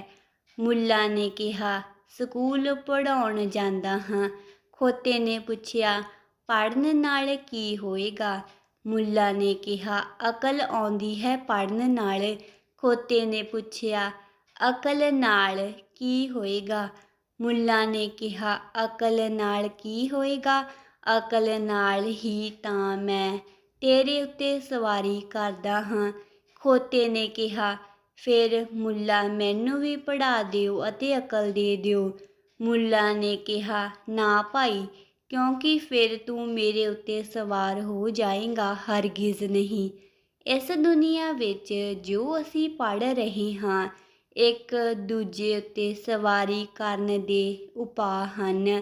ਇੱਥੇ ਪੜ੍ਹਨਾ ਤੁਹਾਡੇ ਸੰਘਰਸ਼ ਦੀ ਤਿਆਰੀ ਹੈ। ਤੁਸੀਂ ਚੰਗੀ ਤਰ੍ਹਾਂ ਲੜ ਸਕੋਗੇ ਜੇਕਰ ਤੁਹਾਡੇ ਕੋਲ ਡਿਗਰੀਆਂ ਹਨ। ਤੁਸੀਂ ਦੂਜਿਆਂ ਦੇ ਮੋਢਿਆਂ 'ਤੇ ਸਵਾਰ ਹੋ ਸਕੋਗੇ ਜੇਕਰ ਤੁਹਾਡੇ ਕੋਲ ਡਿਗਰੀਆਂ ਹੋਣ। ਇਹ ਵਿਦਿਆਲੇ ਤੁਹਾਡੇ ਹਿੰਸਾ ਦਾ ਫੈਲਾਓ ਹਨ। ਇਹਨਾਂ ਦੇ ਕਾਰਨ ਤੁਸੀਂ ਬਹੁਤੀ ਕੁਸ਼ਲਤਾ ਨਾਲ ਨਾਜਾਇਜ਼ ਫਾਇਦਾ ਉਠਾ ਸਕੋਗੇ। ਦੂਜਿਆਂ ਨੂੰ ਬੜੇ ਤਰੀਕੇ ਨਾਲ ਸਤਾ ਸਕੋਗੇ। ਕਾਨੂੰਨ ਨਾਲ ਗੁਨਾਹ ਕਰ ਸਕੋਗੇ। ਨਿਯਮ ਨਾਲ, ਵਿਧੀ ਨਾਲ ਉਹ ਸਭ ਕਰ ਸਕੋਗੇ ਜਿਹੜਾ ਕੁਝ ਨਹੀਂ ਕਰਨਾ ਚਾਹੀਦਾ। ਸਾਰੀ ਪੜ੍ਹਾਈ ਲਿਖਾਈ ਬੇਈਮਾਨੀ ਦੀ ਸਿੱਖਿਆ ਹੈ। ਤੁਸੀਂ ਲੋਕਾਂ 'ਤੇ ਸਵਾਰ ਹੋ ਸਕੋਗੇ। ਇਸ ਨਾਲ ਕਦੇ ਕੋਈ ਗਿਆਨੀ ਤਾਂ ਨਹੀਂ ਹੋਇਆ। ਇਸ ਦੇ ਨਾਲ ਸਗੋਂ ਲੋਕ ਅਗਿਆਨੀ ਹੁੰਦੇ ਚਲੇ ਜਾਂਦੇ ਹਨ। ਸਾਡੇ ਵਿਦਿਆਲੇ ਅਵਿਦਿਆਲੇ ਹਨ। ਉੱਥੇ ਗਿਆਨ ਤਾਂ ਕਦੇ ਹੁੰਦਾ ਨਹੀਂ। ਤਾਂ ਨਾਨਕ ਨੂੰ ਉਹਨਾਂ ਦੇ ਸਕੂਲ ਦਾ ਅਧਿਆਪਕ ਪੰਡਤ ਘਰ ਛੱਡ ਗਿਆ ਕਿ ਇਹ ਮੇਰੇ ਵੱਸ ਤੋਂ ਬਾਹਰ ਹੈ। ਨਾਨਕ ਦਾ ਜਨੇਊ ਹੋਣਾ ਸੀ ਤਾਂ ਸਾਰਾ ਸਮਾਗਮ ਹੋ ਰਿਹਾ ਸੀ। ਸਾਰੇ ਲੋਕ ਆ ਗਏ ਸਨ। ਬੈਂਡ ਵਾਜੇ ਵੱਜ ਚੁੱਕੇ ਸੀ। ਪੰਡਿਤ ਮੰਤਰ ਪੜ੍ਹ ਚੁੱਕਿਆ ਸੀ। ਫਿਰ ਉਹ ਗਲੇ ਵਿੱਚ ਜਨੇਊ ਪਾਉਣ ਲੱਗਾ ਤਾਂ ਨਾਨਕ ਨੇ ਕਿਹਾ, ਠਹਿਰ, ਇਸ ਜਨੇਊ ਨੂੰ ਪਾਉਣ ਨਾਲ ਕੀ ਹੋਵੇਗਾ? ਉਸ ਪੰਡਿਤ ਨੇ ਕਿਹਾ, ਇਹ ਜਨੇਊ ਪਾਉਣ ਨਾਲ ਤੁਸੀਂ ਦਵਿਜ ਹੋ ਜਾਓਗੇ। ਨਾਨਕ ਨੇ ਪੁੱਛਿਆ, ਦਵਿਜ ਦਾ ਕੀ ਅਰਥ ਹੈ? ਦਵਿਜ ਦਾ ਅਰਥ ਹੈ ਦੂਜਾ ਜਨਮ। ਕੀ ਇਸ ਸੂਤ ਦੇ ਧਾਗੇ ਨੂੰ ਪਾਉਣ ਨਾਲ ਮੇਰਾ ਦੂਜਾ ਜਨਮ ਹੋ ਜਾਏਗਾ ਕਿ ਮੈਂ ਨਵਾਂ ਹੋ ਜਾਵਾਂਗਾ ਕਿ ਪੁਰਾਣਾ ਮਰ ਜਾਏਗਾ ਅਤੇ ਨਵੇਂ ਦਾ ਜਨਮ ਹੋ ਜਾਏਗਾ? ਜੇਕਰ ਇਹ ਹੁੰਦਾ ਹੋਵੇ ਤਾਂ ਮੈਂ ਰਾਜ਼ੀ ਹਾਂ। ਪੰਡਿਤ ਵੀ ਡਰਿਆ ਕਿਉਂਕਿ ਜਨੇਊ ਦੀ ਮਾਲਾ ਗਲੇ ਵਿੱਚ ਪਾਉਣ ਨਾਲ ਕੀ ਹੋਣ ਵਾਲਾ ਹੈ। ਫਿਰ ਨਾਨਕ ਨੇ ਪੁੱਛਿਆ ਕਿ ਜੇਕਰ ਜਨੇਊ ਟੁੱਟ ਗਿਆ ਤਾਂ? ਉਸ ਨੇ ਕਿਹਾ ਕਿ ਬਾਜ਼ਾਰ ਵਿੱਚ ਹੋਰ ਮਿਲਦੇ ਹਨ, ਇਸ ਨੂੰ ਸੁੱਟ ਦੇਣਾ, ਹੋਰ ਦੂਜਾ ਲੈ ਲੈਣਾ। ਤਾਂ ਫਿਰ ਨਾਨਕ ਨੇ ਕਿਹਾ ਕਿ ਇਸ ਨੂੰ ਰਹਿਣ ਦਿਓ। ਜੇਕਰ ਆਪੇ ਟੁੱਟ ਜਾਂਦਾ ਹੈ ਅਤੇ ਬਾਜ਼ਾਰ ਵਿੱਚ ਵਿਕਦਾ ਹੈ, ਜਿਹੜਾ 2 ਪੈਸਿਆਂ ਵਿੱਚ ਮਿਲ ਜਾਂਦਾ ਹੈ, ਉਸ ਦੇ ਨਾਲ ਉਸ ਪਰਮਾਤਮਾ ਦੀ ਕੀ ਭਾਲ ਹੋਵੇਗੀ ਜਿਸ ਨੂੰ ਆਦਮੀ ਬਣਾਉਂਦਾ ਹੈ? ਉਸ ਦੇ ਨਾਲ ਪਰਮਾਤਮਾ ਦੀ ਕੀ ਭਾਲ ਹੋਵੇਗੀ? ਆਦਮੀ ਦਾ ਕ੍ਰਿਤਯ ਛੋਟਾ ਹੈ। ਨਾਨਕ ਦੇ ਪਿਤਾ ਕਾਲੂ ਮਹਿਤਾ ਨੂੰ ਇਹੀ ਲੱਗਦਾ ਸੀ ਕਿ ਮੁੰਡਾ ਵਿਗੜ ਗਿਆ ਹੈ। ਸਾਰੇ ਉਪਾਅ ਕਰ ਸੁੱਟੇ, ਫਿਰ ਕੁਝ ਰਾਹ ਨਾ ਬਚਿਆ ਤਾਂ ਪਿੰਡ ਵਿੱਚ ਆਖਰੀ ਉਪਾਅ ਇਹ ਹੁੰਦਾ ਹੈ ਕਿ ਇਸ ਨੂੰ ਘਰ ਦੀਆਂ ਗਾਵਾਂ ਮੱਝਾਂ ਚਾਰਨ ਭੇਜ ਦਿਓ। ਨਾਨਕ ਨੂੰ ਗਾਵਾਂ ਮੱਝਾਂ ਚਾਰਨ ਭੇਜ ਦਿੱਤਾ। ਉਹ ਬੜੀ ਖੁਸ਼ੀ ਨਾਲ ਗਏ। ਉੱਥੇ ਧਿਆਨ ਲੱਗ ਗਿਆ। ਰੁੱਖ ਦੇ ਹੇਠਾਂ ਮਹਿਮਾ ਵਿੱਚ ਡੁੱਬ ਗਏ। ਗਾਵਾਂ ਮੱਝਾਂ ਗੁਆਂਢੀਆਂ ਦੇ ਖੇਤ ਚਰ ਗਈਆਂ। ਦੂਜੇ ਦਿਨ ਉਹ ਵੀ ਰੋਕ ਦੇਣਾ ਪਿਆ। ਆਖਰ ਪਿਤਾ ਨੂੰ ਇਹ ਪੱਕਾ ਹੋ ਗਿਆ ਕਿ ਇਸ ਤੋਂ ਕੁਝ ਵੀ ਹੋਣ ਹਵਾਣ ਵਾਲਾ ਨਹੀਂ ਹੈ। ਇਹ ਬੜੇ ਮਜ਼ੇ ਦੀ ਗੱਲ ਹੈ ਕਿ ਜਿਹੜੇ ਲੋਕ ਇਸ ਦੁਨੀਆ ਵਿੱਚ ਕੁਝ ਕਰ ਪਾਉਂਦੇ ਹਨ, ਉਹ ਉਸ ਦੁਨੀਆ ਤੋਂ ਵਾਂਝੇ ਰਹਿ ਜਾਂਦੇ ਹਨ, ਅਤੇ ਜਿਹੜੇ ਉਸ ਦੁਨੀਆ ਨੂੰ ਪਾਉਣ ਦੇ ਹੱਕਦਾਰ ਹਨ, ਕਰੀਬ ਕਰੀਬ ਇਸ ਦੁਨੀਆ ਵਿੱਚ ਕੁਝ ਵੀ ਕਰਨ ਵਿੱਚ ਸਮਰੱਥ ਨਹੀਂ ਹੁੰਦੇ। ਅਜਿਹਾ ਨਹੀਂ ਕਿ ਉਹਨਾਂ ਕੋਲੋਂ ਕੁਝ ਹੁੰਦਾ ਨਹੀਂ, ਪਰ ਉਹਨਾਂ ਦੇ ਹੋਣ ਦਾ ਢੰਗ ਅਤੇ ਕਰਨ ਦਾ ਗੁਣ ਵੱਖਰਾ ਹੈ। ਉਹ ਉਪਕਰਨ ਹੋ ਜਾਂਦੇ ਹਨ। ਉਹਨਾਂ ਤੋਂ ਬਹੁਤ ਕੁਝ ਹੁੰਦਾ ਹੈ। ਕੀ ਹੋ ਜਾਂਦਾ ਜੇਕਰ ਨਾਨਕ ਗਾਵਾਂ ਮੱਝਾਂ ਚੰਗੀ ਤਰ੍ਹਾਂ ਚਰਾ ਕੇ ਲੈ ਆਉਂਦੇ? ਬਹੁਤ ਸਾਰੇ ਲੋਕ ਮੁੜ ਰਹੇ ਨੇ। ਕੀ ਹੋ ਜਾਂਦਾ ਦੁਨੀਆ ਵਿੱਚ? ਕੀ ਹੋ ਜਾਂਦਾ ਕਿ ਨਾਨਕ ਇੱਕ ਦੁਕਾਨ ਚੰਗੀ ਤਰ੍ਹਾਂ ਚਲਾ ਲੈਂਦੇ? ਬਹੁਤ ਸਾਰੀਆਂ ਦੁਕਾਨਾਂ ਚੰਗੀ ਤਰ੍ਹਾਂ ਚੱਲ ਰਹੀਆਂ ਹਨ, ਪਰ ਕਰਤੱਵ ਦੇ ਜਗਤ ਤੋਂ ਹਟ ਕੇ ਇਹ ਮਨੁੱਖ ਮਹਿਮਾ ਦੇ ਜਗਤ ਵਿੱਚ ਡੁੱਬ ਗਿਆ। ਮਹਿਮਾ ਦਾ ਅਰਥ ਹੈ ਕਰਨ ਵਾਲਾ ਤੂੰ ਹੀ ਹੈ। ਮਹਿਮਾ ਦਾ ਅਰਥ ਹੈ ਕਿ ਮੈਂ ਕੀ ਕਰ ਸਕਾਂਗਾ, ਅਤੇ ਜਿਵੇਂ ਹੀ ਤੁਹਾਨੂੰ ਇਹ ਲੱਗਣ ਲੱਗ ਪੈਂਦਾ ਹੈ ਕਿ ਮੈਂ ਕੀ ਕਰ ਸਕਦਾ ਹਾਂ, ਤੁਹਾਡਾ ਹੰਕਾਰ ਬੂੰਦ-ਬੂੰਦ ਗੁਆਚਣ ਲੱਗਦਾ ਹੈ। ਜਿਸ ਦਿਨ ਤੁਹਾਨੂੰ ਭਰਪੂਰਤਾ ਨਾਲ ਇਹ ਲੱਗ ਜਾਂਦਾ ਹੈ ਕਿ ਮੈਂ ਅਸਮਰੱਥ ਹਾਂ, ਮੇਰੇ ਕੀਤੇ ਕੁਝ ਵੀ ਨਹੀਂ ਹੋਵੇਗਾ, ਮੈਂ ਬੇਸਹਾਰਾ ਹਾਂ, ਉਸੇ ਘੜੀ ਮੋਕਸ਼ ਦਾ ਦਰਵਾਜ਼ਾ ਖੁੱਲ੍ਹ ਜਾਂਦਾ ਹੈ। ਨਾਨਕ ਕਹਿੰਦੇ ਹਨ, ਕਰਮ ਨਾਲ ਦੇਹ ਮਿਲਦੀ ਹੈ, ਸੰਸਾਰ ਮਿਲਦਾ ਹੈ, ਕਿਰਪਾ ਦ੍ਰਿਸ਼ਟੀ ਨਾਲ ਮੋਕਸ਼ ਦਾ ਦਵਾਰ ਪ੍ਰਾਪਤ ਹੁੰਦਾ ਹੈ। ਨਾਨਕ ਕਹਿੰਦੇ ਹਨ, ਇਸ ਤਰ੍ਹਾਂ ਜਾਣੋ ਕਿ ਸਤਿ ਹੀ ਪਰਮਾਤਮਾ ਹੀ ਸਭ ਕੁਝ ਹੈ। ਪਰਮਾਤਮਾ ਤਾਂ ਸਥਾਪਿਤ ਕੀਤਾ ਨਹੀਂ ਜਾ ਸਕਦਾ, ਇਸ ਲਈ ਸੁੰਦਰ ਕਿਵੇਂ ਬਣਾਓਗੇ? ਨਾ ਹੀ ਨਿਰਮਾਣ ਕੀਤਾ ਜਾ ਸਕਦਾ, ਇਸ ਲਈ ਮੂਰਤੀਆਂ ਕਿਵੇਂ ਘੜੋਗੇ? ਉਹ ਨਿਰੰਜਨ ਆਪਣੇ ਵਿੱਚ ਹੀ ਸਭ ਕੁਝ ਹੈ। ਤੁਹਾਨੂੰ ਉਸ ਨੂੰ ਬਣਾਉਣ ਦੀ ਜ਼ਰੂਰਤ ਨਹੀਂ ਹੈ। ਤੁਸੀਂ ਨਹੀਂ ਸੀ ਤਦ ਵੀ ਸੀ, ਤੁਸੀਂ ਨਹੀਂ ਹੋਵੋਗੇ ਤਦ ਵੀ ਰਹੇਗਾ। ਆਦਿ ਸੱਚ ਜੁਗਾਦ ਸੱਚ। ਤੁਸੀਂ ਉਸ ਨੂੰ ਬਣਾਉਣ ਦੀ ਫਿਕਰ ਛੱਡੋ। ਪੂਜਾ, ਮੰਦਰ, ਮੂਰਤੀ, ਇਹਨਾਂ ਨਾਲ ਕੁਝ ਹੋਣਾ ਹਵਾਣਾ ਨਹੀਂ। ਫਿਰ ਕਿਹਦੇ ਨਾਲ ਹੋਵੇਗਾ? ਜਿਨ੍ਹਾਂ ਨੇ ਉਸ ਦੀ ਸੇਵਾ ਕੀਤੀ, ਆਰਾਧਨਾ ਕੀਤੀ, ਉਹ ਮਹਿਮਾ ਨੂੰ ਪ੍ਰਾਪਤ ਹੋਏ। ਜੇਕਰ ਉਹੀ ਸਭ ਕੁਝ ਹੈ ਤਾਂ ਸੇਵਾ ਹੀ ਪ੍ਰਾਰਥਨਾ ਹੈ। ਜੇਕਰ ਉਹੀ ਸਭ ਕੁਝ ਹੈ ਤਾਂ ਸੇਵਾ ਹੀ ਆਰਾਧਨਾ ਹੈ। ਜੇਕਰ ਉਹੀ ਸਭ ਕੁਝ ਹੈ, ਉਸੇ ਦਾ ਪਸਾਰਾ ਹੈ, ਤਾਂ ਤੁਸੀਂ ਜਿੰਨਾ ਸੇਵਾ ਵਿੱਚ ਲੀਨ ਹੋ ਜਾਓ, ਤੁਸੀਂ ਓਨੇ ਹੀ ਉਸ ਦੇ ਨੇੜੇ ਪੁੱਜ ਗਏ। ਰੁੱਖ ਪਿਆਸਾ ਹੈ, ਪਾਣੀ ਦਿਓ। ਗਾਂ ਭੁੱਖੀ ਹੈ, ਘਾਹ ਰੱਖ ਦਿਓ। ਤੁਸੀਂ ਉਸੇ ਦੇ ਮੂਹਰੇ ਘਾਹ ਰੱਖ ਰਹੇ ਹੋ। ਤੁਸੀਂ ਉਸੇ ਦੀਆਂ ਜੜ੍ਹਾਂ ਵਿੱਚ ਪਾਣੀ ਪਾ ਰਹੇ ਹੋ। ਬੜੀ ਸੰਵੇਦਨਸ਼ੀਲਤਾ ਚਾਹੀਦੀ ਹੈ ਪ੍ਰਾਰਥਨਾ ਕਰਨ ਲਈ। ਛੋਟੇ-ਮੋਟੇ ਮੰਦਰ ਨਾਲ ਨਹੀਂ ਹੋਏਗਾ। ਉਹ ਤਾਂ ਵਿਉਂਤਾਂ ਹਨ ਪ੍ਰਾਰਥਨਾ ਤੋਂ ਬਚਣ ਦੀਆਂ। ਇਹ ਮੰਦਰ ਵੱਡਾ ਹੈ। ਵਿਰਾਟ ਸੇਵਾ ਦੀ ਭਾਵ ਦਸ਼ਾ ਚਾਹੀਦੀ ਹੈ, ਕਿਉਂਕਿ ਉਹੀ ਹੈ।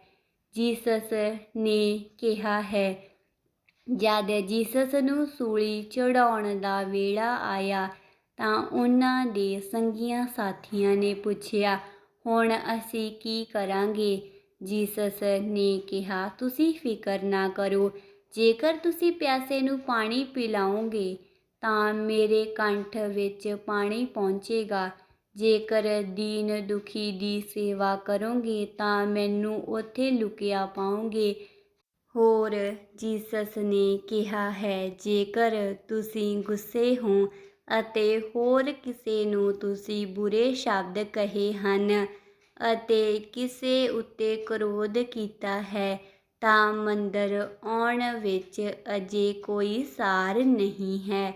ਜੇਕਰ ਤੁਸੀਂ ਮੰਦਰ ਵਿੱਚ ਵੀ ਆ ਗਏ ਹੋਵੋ, ਤੁਸੀਂ ਗੋਡੇ ਵੀ ਟੇਕ ਦਿੱਤੇ, ਤੁਹਾਨੂੰ ਯਾਦ ਆਉਂਦਾ ਹੈ ਕਿ ਤੁਸੀਂ ਕਿਸੇ ਦੇ ਨਾਲ ਨਾਰਾਜ਼ ਹੋ ਤਾਂ ਉੱਠੋ, ਪਹਿਲਾਂ ਉਸ ਤੋਂ ਮਾਫ਼ੀ ਮੰਗ ਆਓ, ਕਿਉਂਕਿ ਜਦ ਤੱਕ ਉਸ ਨੇ ਮਾਫ਼ੀ ਨਹੀਂ ਦਿੱਤੀ ਤਦ ਤੱਕ ਪ੍ਰਾਰਥਨਾ ਕਿਵੇਂ ਹੋਵੇਗੀ? ਚਾਰੇ ਪਾਸੇ ਉਸੇ ਦਾ ਪਸਾਰਾ ਹੈ। ਇਸ ਲਈ ਨਾਨਕ ਕਹਿੰਦੇ ਹਨ, ਜਿਨ੍ਹਾਂ ਨੇ ਉਸ ਦੀ ਸੇਵਾ ਕੀਤੀ, ਆਰਾਧਨਾ ਕੀਤੀ, ਉਹੀ ਮਹਿਮਾ ਨੂੰ ਪ੍ਰਾਪਤ ਹੋਏ। ਕਿਹੋ ਜਿਹੀ ਆਰਾਧਨਾ, ਸੇਵਾ ਸ਼ਬਦ ਮਹੱਤਵਪੂਰਨ ਹੈ। ਇਹ ਜਿੰਨਾ ਡੂੰਘਾ ਤੁਹਾਡੇ ਅੰਦਰ ਉਤਰ ਜਾਵੇ ਓਨਾ ਚੰਗਾ। ਪਰ ਇੱਕ ਗੱਲ ਧਿਆਨ ਰੱਖਣੀ ਜ਼ਰੂਰੀ ਹੈ, ਉਹ ਫਰਕ ਦੀ ਗੱਲ ਹੈ। ਤੁਸੀਂ ਜਿਸ ਦੀ ਸੇਵਾ ਕਰ ਰਹੇ ਹੋ ਉਹ ਪਰਮਾਤਮਾ ਹੈ। ਇਹ ਧਾਰਨਾ ਮਹੱਤਵਪੂਰਨ ਹੈ। ਤੁਸੀਂ ਇਸ ਤਰ੍ਹਾਂ ਵੀ ਸੇਵਾ ਕਰ ਸਕਦੇ ਹੋ ਕਿ ਦੀਨ ਹੈ, ਗਰੀਬ ਹੈ, ਵਿਚਾਰੇ ਦੀ ਸੇਵਾ ਕਰ ਦਿਓ। ਜਦ ਤੁਸੀਂ ਕਿਸੇ ਵਿਚਾਰੇ ਦੀ ਸੇਵਾ ਕਰਦੇ ਹੋ ਤਦ ਤੁਸੀਂ ਉੱਪਰ ਹੋ, ਵਿਚਾਰਾ ਨੀਵੇਂ ਹੈ। ਤੁਸੀਂ ਕਿਰਪਾ ਕਰ ਰਹੇ ਹੋ, ਸੇਵਾ ਨਹੀਂ। ਫਿਰ ਇਹ ਸਧਾਰਨ ਸਮਾਜਿਕ ਸੇਵਾ ਹੈ। ਇਹ ਸੇਵਾ ਆਰਾਧਨਾ ਨਹੀਂ ਹੈ। ਤੁਸੀਂ ਇੱਕ ਸੋਸ਼ਲ ਵਰਕਰ ਹੋ, ਲਾਇਸ ਕਲੱਬ ਦੇ ਮੈਂਬਰ ਹੋ ਕਿ ਰੋਟੇਰੀਅਨ ਹੋ, ਵੀ ਸਰਵ ਸੇਵਾ ਸਾਡਾ ਫਰਜ਼ ਹੈ। ਪਰ ਤੁਸੀਂ ਬਹੁਤ ਆਕੜ ਵਿੱਚ ਹੋ। ਤੁਸੀਂ ਇੱਕ ਛੋਟਾ ਹਸਪਤਾਲ ਬਣਾ ਦਿੰਦੇ ਹੋ ਤਾਂ ਤੁਸੀਂ ਵੱਡਾ ਪ੍ਰੋਪੇਗੰਡਾ ਕਰਾਉਂਦੇ ਹੋ। ਸਮਾਜਿਕ ਸੇਵਾ ਆਰਾਧਨਾ ਨਹੀਂ ਹੈ। ਸਮਾਜਿਕ ਸੇਵਾ ਵਿੱਚ ਤਾਂ ਤੁਸੀਂ ਟੁਕੜੇ ਸੁੱਟ ਰਹੇ ਹੋ, ਭੁੱਖਿਆਂ ਦੇ ਲਈ ਬਹੁਤ ਦਇਆ ਕਰ ਰਹੇ ਹੋ, ਅਹਿਸਾਨ ਕਰ ਰਹੇ ਹੋ। ਤੁਸੀਂ ਉੱਪਰ ਹੋ। ਜਿਸ ਦੀ ਤੁਸੀਂ ਸੇਵਾ ਕੀਤੀ ਉਹ ਨੀਵਾਂ ਹੈ ਅਤੇ ਉਸ ਨੂੰ ਤੁਹਾਡਾ ਸ਼ੁਕਰਗੁਜ਼ਾਰ ਹੋਣਾ ਚਾਹੀਦਾ ਹੈ। ਤਦ ਇਹ ਆਰਾਧਨਾ ਨਹੀਂ ਰਹੀ। ਸੇਵਾ ਤਦ ਆਰਾਧਨਾ ਬਣਦੀ ਹੈ ਜਦ ਤੁਸੀਂ ਜਿਸ ਦੀ ਸੇਵਾ ਕਰ ਰਹੇ ਹੋ ਉਹ ਪਰਮਾਤਮਾ ਹੈ, ਉਹ ਸਾਹਿਬ ਹੈ, ਤੁਸੀਂ ਦਾਸ ਹੋ। ਸ਼ੁਕਰਗੁਜ਼ਾਰ ਉਹ ਨਹੀਂ ਹੈ, ਤੁਸੀਂ ਹੋ ਕਿ ਉਸਨੇ ਮੌਕਾ ਦਿੱਤਾ। ਤੁਸੀਂ ਇੱਕ ਗਰੀਬ ਨੂੰ ਜੇ ਰੋਟੀ ਦਿੱਤੀ ਹੈ ਤਾਂ ਧੰਨਵਾਦ ਵੀ ਦਿਓ। ਪੁਰਾਣਾ ਹਿੰਦੂਆਂ ਦਾ ਨਿਯਮ ਹੈ ਕਿ ਜਦ ਕਿਸੇ ਬ੍ਰਾਹਮਣ ਨੂੰ ਭਿਖਿਆ ਦਿਓ ਫਿਰ ਦਛਣਾ ਵੀ ਦਿਓ। ਇਹ ਦਛਣਾ ਕੀ ਹੈ? ਉਸ ਨੇ ਭਿਕਸ਼ਾ ਸਵੀਕਾਰ ਕੀਤੀ, ਉਸ ਦਾ ਧੰਨਵਾਦ ਹੈ। ਉਹ ਸਵੀਕਾਰ ਨਾ ਕਰਦਾ ਤਾਂ ਤੁਸੀਂ ਕੀ ਕਰਦੇ? ਤਾਂ ਪਹਿਲਾਂ ਭਿਖਿਆ ਦਿਓ, ਫਿਰ ਦਛਣਾ ਦਿਓ। ਦਛਣਾ ਦਾ ਅਰਥ ਹੈ ਕਿ ਤੁਹਾਡੀ ਬਹੁਤ ਕਿਰਪਾ ਕਿ ਤੁਸੀਂ ਸਵੀਕਾਰ ਕੀਤੀ ਮੇਰੀ ਸੇਵਾ। ਜਿਸ ਦਿਨ ਤੁਸੀਂ ਉਸ ਦਾ ਸ਼ੁਕਰਾਨਾ ਮਹਿਸੂਸ ਕਰੋਗੇ ਜਿਸ ਦੀ ਤੁਸੀਂ ਸੇਵਾ ਕੀਤੀ ਹੈ, ਤਦ ਆਰਾਧਨਾ ਬਣ ਗਈ, ਤਦ ਸਮਾਜਿਕ ਸੇਵਾ ਗੱਲ ਨਾ ਰਹੀ, ਇੱਕ ਧਾਰਮਿਕ ਕ੍ਰਿਤਿ ਹੋ ਗਿਆ। ਇਸ ਫਰਕ ਨੂੰ ਚੰਗੀ ਤਰ੍ਹਾਂ ਸਮਝ ਲੈਣਾ। ਜੇਕਰ ਤੁਸੀਂ ਸੇਵਾ ਨਾਲ ਆਕੜ ਗਏ ਅਤੇ ਸੇਵਕ ਹੋ ਗਏ ਤਾਂ ਇਹ ਨਾਨਕ ਦੀ ਆਰਾਧਨਾ ਨਹੀਂ ਹੋਈ। ਸੇਵਾ ਤੁਹਾਨੂੰ ਨਿਮਰਤਾਵਾਨ ਬਣਾਵੇਗੀ। ਸੇਵਾ ਦੀਨ ਨੂੰ ਪਰਮਾਤਮਾ ਬਣਾਏਗੀ, ਤੁਹਾਨੂੰ ਉਦਾਸ ਬਣਾਏਗੀ। ਜਿਹੜਾ ਬਿਲਕੁਲ ਪਿੱਛੇ ਖਲੋਤਾ ਹੈ ਉਹ ਪਹਿਲਾਂ ਹੋ ਜਾਵੇਗਾ ਅਤੇ ਤੁਸੀਂ ਪਿੱਛੇ ਖਲੋ ਜਾਓਗੇ। ਅਤੇ ਸੇਵਾ ਦਾ ਅਰਥ ਹੈ ਕਿ ਜਿਹੜਾ ਵੀ ਤੁਹਾਨੂੰ ਸੇਵਾ ਦਾ ਮੌਕਾ ਦੇਵੇ ਤੁਸੀਂ ਉਸ ਦੇ ਧੰਨਵਾਦੀ ਹੋਏ। ਉਹ ਨਿਰੰਜਨ ਆਪ ਹੀ ਸਭ ਕੁਝ ਹੈ। ਥਾਪਿਆ ਨਾ ਜਾਏ ਕੀਤਾ ਨਾ ਹੋਏ, ਆਪੇ ਆਪ ਨਿਰੰਜਨ ਸੋਏ। ਜਿਨ ਸੇਵਿਆ ਤਿਨ ਪਾਇਆ ਮਾਨ। ਅਤੇ ਜਿਨ੍ਹਾਂ ਨੇ ਕੀਤੀ ਸੇਵਾ ਉਹਨਾਂ ਨੂੰ ਬਹੁਤ ਮਾਣ ਮਿਲਿਆ, ਬਹੁਤ ਮਹਿਮਾ ਮਿਲੀ। ਇਹ ਮਾਣ ਤੁਹਾਡਾ ਹੰਕਾਰ ਨਹੀਂ ਹੈ, ਕਿਉਂਕਿ ਇਹ ਮਾਣ ਤਾਂ ਤਦ ਮਿਲੇਗਾ ਜਦੋਂ ਤੁਹਾਡਾ ਹੰਕਾਰ ਮਰ ਜਾਏਗਾ। ਤਦ ਉਹ ਬਹੁਤ ਪ੍ਰਕਾਸ਼ ਵਾਲੇ ਹੋਏ। ਤਦ ਉਹਨਾਂ ਵਿੱਚ ਬੁੱਧਤਵ ਗਿਆਨ ਪ੍ਰਗਟ ਹੋਇਆ। ਤਦ ਉਹਨਾਂ ਦੇ ਘਰ ਦਾ ਹਨੇਰਾ ਮਿਟ ਗਿਆ ਤੇ ਦੀਵਾ ਜਗਿਆ। ਜਿਨ ਸੇਵਿਆ ਤਿਨ ਪਾਇਆ ਮਾਨ। ਨਾਨਕ ਕਹਿੰਦੇ ਹਨ ਕਿ ਉਸ ਗੁਣ ਨਿਧਾਨ ਦਾ ਭਜਨ ਕਰੋ, ਉਸ ਦਾ ਹੀ ਭਜਨ ਕਰੋ, ਸਰਵਣ ਕਰੋ, ਉਸ ਦਾ ਹੀ ਭਾਵ ਮਨ ਵਿੱਚ ਰੱਖੋ। ਇਸ ਤਰ੍ਹਾਂ ਦੁੱਖ ਨੂੰ ਛੱਡ ਕੇ ਸੁੱਖ ਨੂੰ ਘਰ ਲੈ ਜਾਓ। ਉਸ ਗੁਣ ਨਿਧਾਨ ਦਾ ਭਜਨ, ਉਸ ਦਾ ਹੀ ਸਵਰਨ, ਉਸ ਦਾ ਹੀ ਭਾਉ।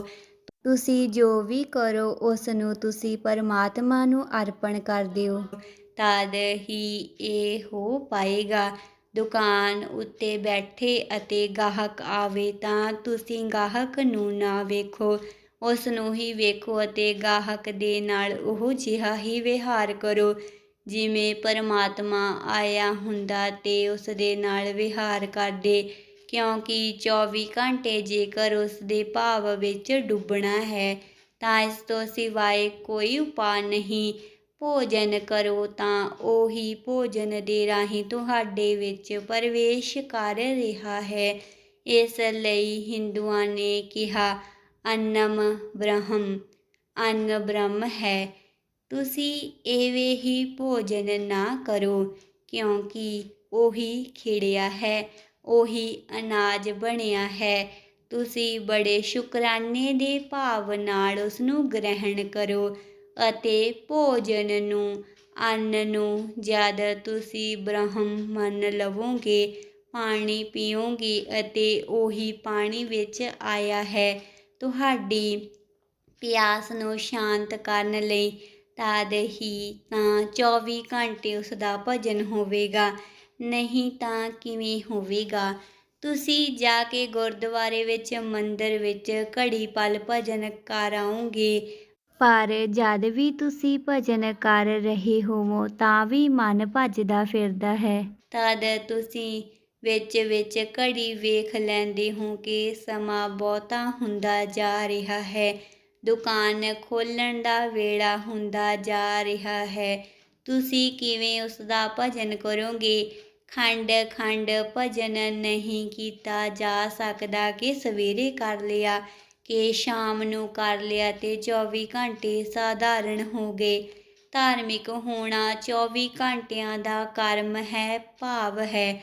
ਇਸ ਨੂੰ ਤੁਸੀਂ ਕਦੇ ਕਦੇ ਨਹੀਂ ਕਰ ਸਕਦੇ।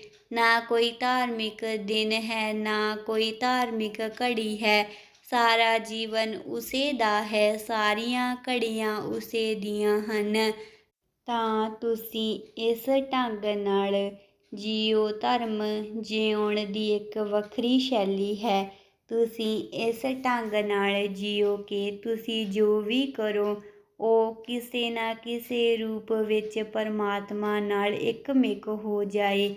ਨਾਨਕ ਕਹਿੰਦੇ ਹਨ ਉਸ ਗੁਣ ਨਿਧਾਨ ਦਾ ਭਜਨ ਕਰੋ, ਉਸ ਦਾ ਹੀ ਸਰਵਣ, ਉਸ ਦਾ ਹੀ ਭਾਵ। ਤੁਸੀਂ ਮੈਨੂੰ ਇੱਥੇ ਸੁਣ ਰਹੇ ਹੋ। ਤੁਸੀਂ ਐਵੇਂ ਸੁਣ ਸਕਦੇ ਹੋ ਜਿਵੇਂ ਬੋਲਣ ਵਾਲਾ ਕੋਈ ਬੋਲ ਰਿਹਾ ਹੈ। ਤੁਸੀਂ ਐਵੇਂ ਵੀ ਸੁਣ ਸਕਦੇ ਹੋ ਕਿ ਪਰਮਾਤਮਾ ਦੀ ਆਵਾਜ਼ ਆ ਰਹੀ ਹੈ ਅਤੇ ਉਸੇ ਪਲ ਤੁਹਾਡੇ ਜੀਵਨ ਵਿੱਚ ਫਰਕ ਪੈਣਾ ਸ਼ੁਰੂ ਹੋ ਜਾਏਗਾ। ਉਸ ਦਾ ਹੀ ਭਾਵ ਮਨ ਵਿੱਚ ਰੱਖੋ। ਇਸ ਤਰ੍ਹਾਂ ਦੁੱਖ ਤੋਂ ਛੁੱਟ ਕੇ ਸੁੱਖ ਨੂੰ ਘਰ ਲੈ ਆਓਗੇ ਅਤੇ ਤਦ 24 ਘੰਟਿਆਂ ਪਿੱਛੋਂ ਮਿਹਨਤ ਕਰਕੇ ਜਦ ਤੁਸੀਂ ਘਰ ਪੁੱਜੋਗੇ ਤਾਂ ਦੁੱਖ ਦੀ ਥਾਂ ਸੁੱਖ ਲੈ ਆਓਗੇ। ਅਜੇ ਤੁਸੀਂ ਦੁੱਖ ਲਿਆਉਂਦੇ ਹੋ। ਹੁਣੇ ਗਾਹਕ ਤੁਹਾਨੂੰ ਲੁੱਟ ਕੇ ਲੈ ਗਿਆ, ਕਿਸੇ ਨੇ ਤੁਹਾਡੀ ਜੇਬ ਕੱਟ ਲਈ। ਹੁਣੇ ਤੁਸੀਂ ਜੋ ਵੀ ਖਾਧਾ ਚੰਗਾ ਨਹੀਂ ਸੀ, ਸ਼ਿਕਾਇਤ ਰਹੀ। ਤੁਸੀਂ ਜੋ ਵੀ ਪਹਿਨਿਆ ਸੋਹਣਾ ਨਹੀਂ ਸੀ, ਮਜਬੂਰੀ ਸੀ। ਅਜੇ ਤੁਸੀਂ ਦੁੱਖ ਇਕੱਠਾ ਕਰਦੇ ਹੋ। ਜੇਕਰ ਤੁਹਾਨੂੰ ਪਰਮਾਤਮਾ ਸਾਰੇ ਪਾਸੇ ਵਿਖਾਈ ਦੇਣ ਲੱਗ ਪਵੇ, ਤੁਸੀਂ ਜੋ ਵੀ ਕਰੋ ਉਸ ਸਾਰੇ ਵਿੱਚ ਉਸ ਦੀ ਝਲਕ ਮਿਲਣ ਲੱਗੇ ਤਾਂ ਨਾਨਕ ਕਹਿੰਦੇ ਹਨ, ਤੁਸੀਂ ਸੁੱਖ ਘਰ ਲੈ ਜਾਓਗੇ ਅਤੇ ਨਾ ਕੇਵਲ ਇਸ ਸਾਧਾਰਨ ਘਰ ਵਿੱਚ ਸੁੱਖ ਲੈ ਜਾਓਗੇ, ਮਰਨ ਵੇਲੇ ਜਦ ਅਸਲੀ ਘਰ ਜਾਣ ਲੱਗੋਗੇ ਤਦ ਤੁਸੀਂ ਸੁੱਖ ਹੀ ਸੁੱਖ ਲੈ ਜਾਓਗੇ। ਤੁਸੀਂ ਪੂਰਨ ਹੋ ਕੇ ਜਾਓਗੇ, ਤੁਸੀਂ ਭਰੇ ਪੂਰੇ ਜਾਓਗੇ। ਤਦ ਤੁਸੀਂ ਰੋਂਦੇ ਰੋਂਦੇ ਨਹੀਂ, ਨੱਚਦੇ ਨੱਚਦੇ ਜਾਓਗੇ। ਹੋਰ ਜੇਕਰ ਮੌਤ ਨਾਚ ਨਾ ਬਣ ਜਾਏ ਤਾਂ ਸਮਝ ਲੈਣਾ ਕਿ ਜੀਵਨ ਵਿਅਰਥ ਗਿਆ। ਜੇ ਮੌਤ ਇੱਕ ਆਨੰਦ ਉਤਸਵ ਨਾ ਬਣ ਜਾਏ ਤਾਂ ਸਮਝ ਲੈਣਾ ਜੀਵਨ ਵਿਅਰਥ ਗਿਆ, ਕਿਉਂਕਿ ਤੁਸੀਂ ਘਰ ਮੁੜ ਰਹੇ ਹੋ ਅਤੇ ਘਰ ਜਾਂਦੇ ਵੇਲੇ ਵੀ ਜੇਕਰ ਹਿਰਦਾ ਤੁਹਾਡਾ ਆਨੰਦ ਨਾਲ ਭਰਿਆ ਹੋਇਆ ਨਹੀਂ ਤਾਂ ਜੀਵਨ ਵਿੱਚ ਤੁਸੀਂ ਸਿਰਫ ਦੁੱਖ ਹੀ ਦੁੱਖ ਇਕੱਠੇ ਕੀਤੇ।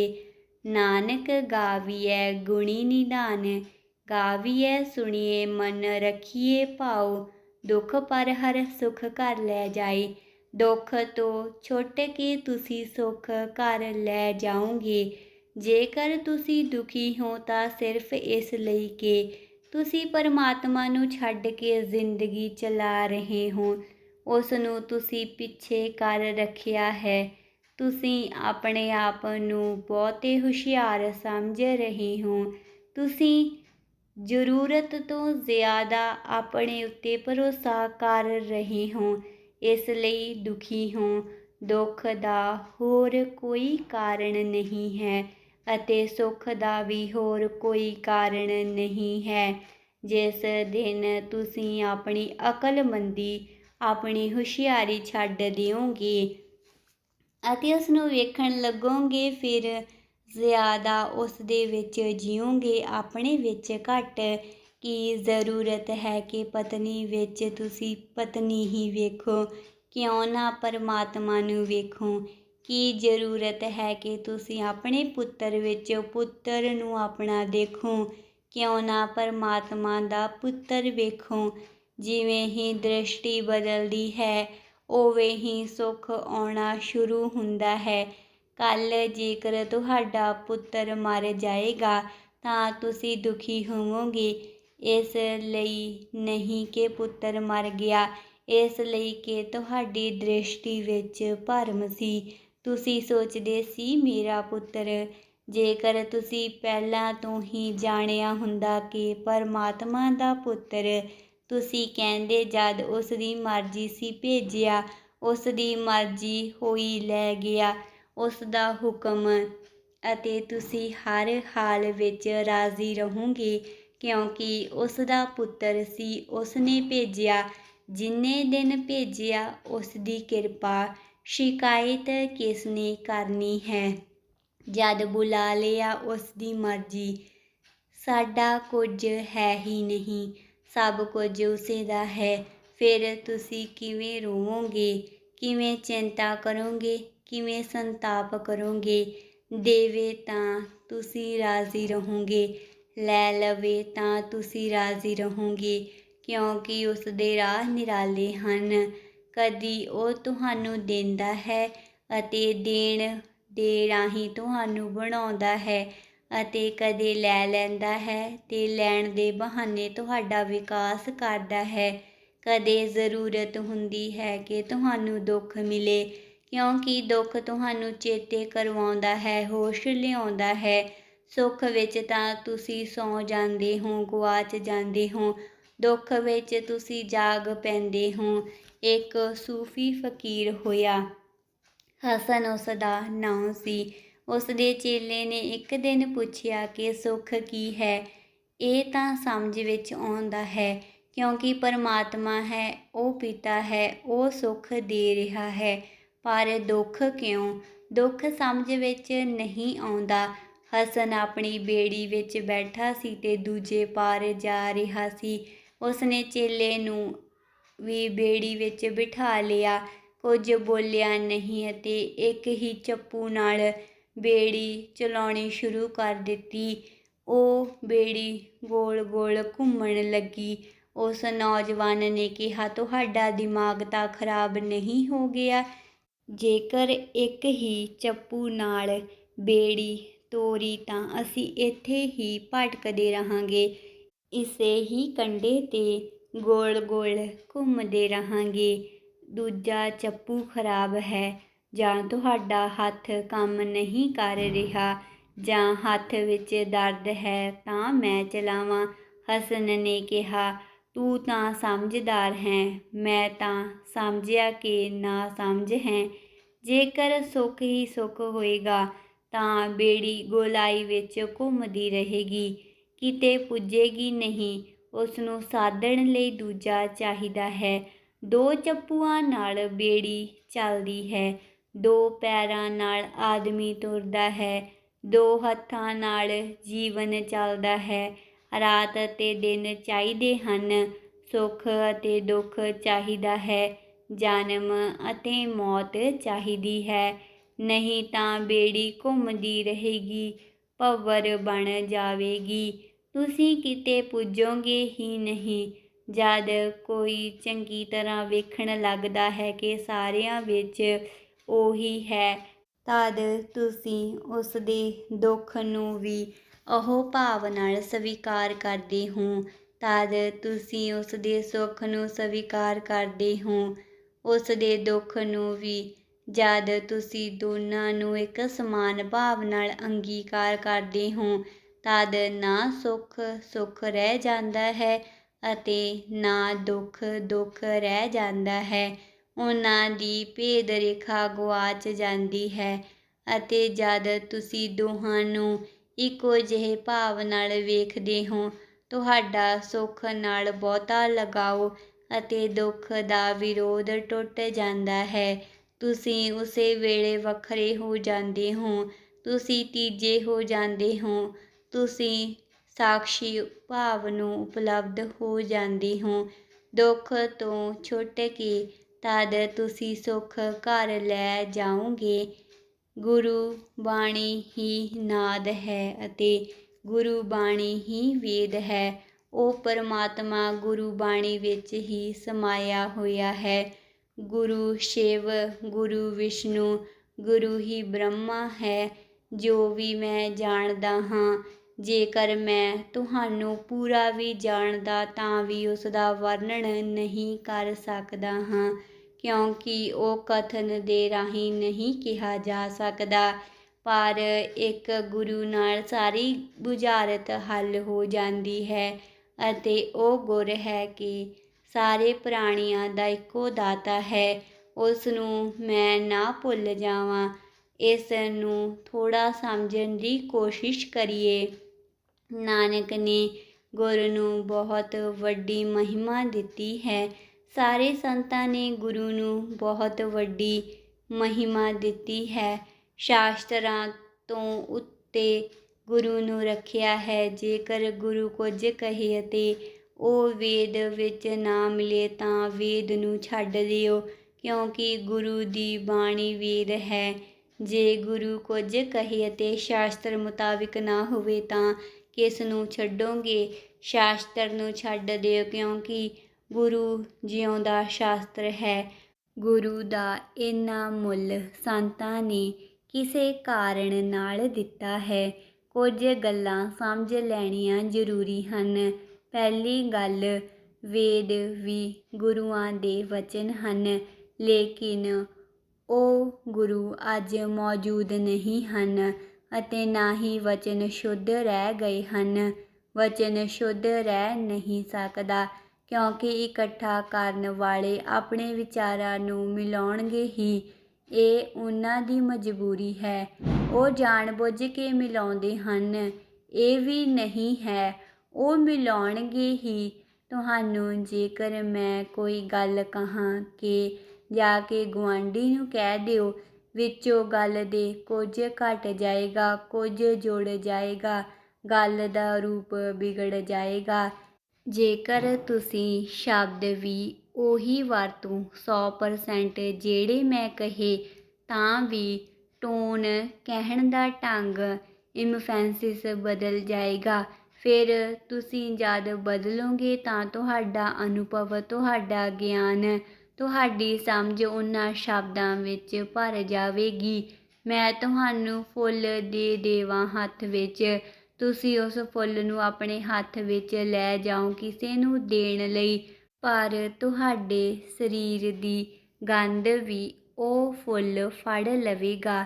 ਜਿਵੇਂ ਤੁਹਾਡਾ ਹੱਥ ਫੁੱਲ ਦੀ ਸੁਗੰਧ ਨੂੰ ਫੜ ਲੈਂਦਾ ਹੈ, ਉਵੇਂ ਫੁੱਲ ਤੁਹਾਡੀ ਦੇਹ ਦੀ ਗੰਧ ਨੂੰ ਫੜੇਗਾ। ਉਹ ਫੁੱਲ ਉਹੀ ਨਹੀਂ ਰਹਿ ਗਿਆ ਜਿਹੜਾ ਮੈਂ ਦਿੱਤਾ ਸੀ। ਅਤੇ ਜੇਕਰ ਹਜ਼ਾਰਾਂ ਹੱਥਾਂ ਵਿੱਚੋਂ ਫੁੱਲ ਲੰਘਿਆ ਤਾਂ ਹਜ਼ਾਰਾਂ ਦੇਹਾਂ ਦੀ ਗੰਧ ਫੜੀ ਜਾਏਗੀ।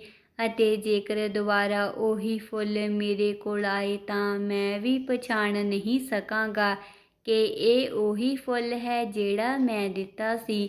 ਨਾ ਤਾਂ ਉਸ ਦੇ ਵਿੱਚ ਉਹ ਸੁਗੰਧ ਰਹਿ ਗਈ ਜਿਹੜੀ ਮੈਂ ਦਿੱਤੀ ਸੀ, ਕਿਉਂਕਿ ਉਹ ਗੁਆਚ ਗਈ ਹਜ਼ਾਰਾਂ ਹੱਥਾਂ ਵਿੱਚ ਲੱਗ ਕੇ।